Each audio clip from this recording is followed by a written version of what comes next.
America visa కోసం ప్రయత్నిస్తున్న వారికి ఇప్పటికే అమెరికాలో ఉన్న భారతీయ విద్యార్థులకు కొన్ని ముఖ్యమైన మార్పులు, హెచ్చరికలు జారీ చేసింది యుఎస్ ఎంబసీ.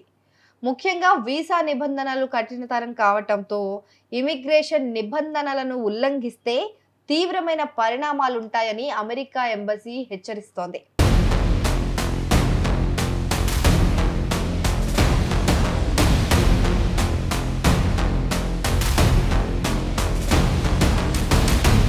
అమెరికా ఎంబసీ ఇటీవల తమ అధికారిక ఎక్స్ అకౌంట్ ద్వారా భారతీయ విద్యార్థులకు కీలక సందేశం ఒకటిచ్చింది. అమెరికాలో చదువుకునే విద్యార్థులు ఏ చట్టాన్ని ఉల్లంఘించినా లేదా అరెస్ట్ అయినా సరే వారి వీసా వెంటనే రద్దు కావచ్చని హెచ్చరించింది. అలా జరిగితే గనక ఆ విద్యార్థులు దేశం నుంచి డిపోర్ట్ చేయబడొచ్చు. సో భవిష్యత్తులో అమెరికా వీసాకు అనర్హులుగా కూడా మారే ప్రమాదం ఉంది. సో అమెరికా వీసా అనేది ఒక హక్కు కాదని, అది కేవలం ఒక ప్రివిలేజ్ మాత్రమేనని ఎంబసీ పదే పదే గుర్తు చేస్తోంది. అలాగే గడువు ముగిసిన తర్వాత కూడా అమెరికాలో ఉంటే తిరిగి దేశంలోకి ప్రవేశించకుండా శాశ్వతంగా నిషేధం పడే అవకాశం కూడా ఉందని కొన్ని రోజుల క్రితం మరో హెచ్చరిక కూడా జారీ చేసింది.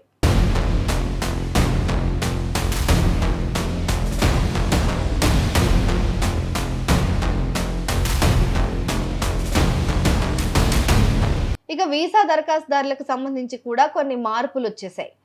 అవేంటంటే ఆగస్టు 1 నుంచి 18 ఏళ్ల లోపు ఉన్న వాళ్ళు తప్పనిసరిగా, మిగతా వారు ఎవరు థర్డ్ పార్టీ ద్వారా పాస్పోర్టులు తీసుకోవడానికి వీల్లేదు. అంటే మీరు మీ పాస్పోర్టును వ్యక్తిగతంగా మీరే వెళ్ళి తీసుకోవాలి, లేదా అదనపు డబ్బులు చెల్లించి డెలివరీ సర్వీసెస్ను ఎంచుకోవచ్చు. మైనర్ల విషయంలో మాత్రం తల్లిదండ్రులు ఇద్దరూ సంతకం చేసిన అధికారిక పత్రాన్ని, అంటే లెటర్ ఆఫ్ అథారిటీ చూపిస్తేనే వారి తరఫున ఒకరు పాస్పోర్ట్ తీసుకునే అవకాశం ఉంటుంది.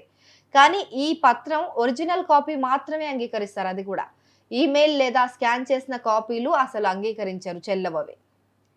ఇక వీసా అప్లికేషన్ సెంటర్లకు వెళ్ళి పాస్పోర్ట్ తీసుకునే కష్టాన్ని తగ్గించడానికి అమెరికా ఎంబసీ ఒక కొత్త సర్వీస్ను ప్రారంభించింది.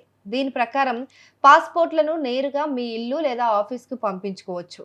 ఈ సర్వీసెస్కు కూడా ఒక్కో దరఖాస్తుకి సుమారు 1200 రూపాయల రుసుము చెల్లించాలి.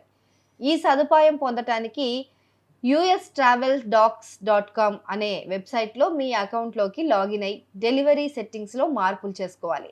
ఇదివరకైతే కొంతమంది దరఖాస్తుదారులకు వ్యక్తిగత ఇంటర్వ్యూ నుంచి మినహాయింపు ఉండేది. కానీ సెప్టెంబర్ 2 నుంచి ఈ నిబంధనలో పెద్ద మార్పులు వచ్చేసాయి. సో ఇప్పటి వరకు మినహాయింపు పొందిన HLFMJE ఓ వంటి వీసా కేటగిరీలకు చెందిన చాలా మంది అభ్యర్థులు ఇకపైన ఇంటర్వ్యూకు తప్పకుండా హాజరు కావాలి. అలాగే 14 ఏళ్లలోపు పిల్లలకు, 79 ఏళ్లు దాటిన వారికి కూడా ఇంటర్వ్యూ నుంచి మినహాయింపును తొలగించారు. అంటే వారందరూ కూడా ఇంటర్వ్యూకి వెళ్లాల్సిన అవసరం ఉంది ఇప్పుడు.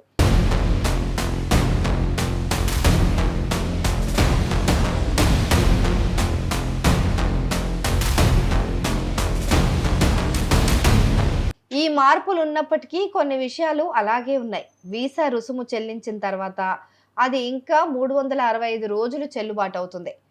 అలాగే అపాయింట్మెంట్లు తీసుకోవడానికి అధికారిక పోర్టల్ మాత్రమే వాడాలి. వీసా దరఖాస్తుకు అవసరమైన ఈ డాక్యుమెంట్స్ జాబితాలో కూడా ఎలాంటి మార్పులు అయితే లేవు ప్రస్తుతానికి.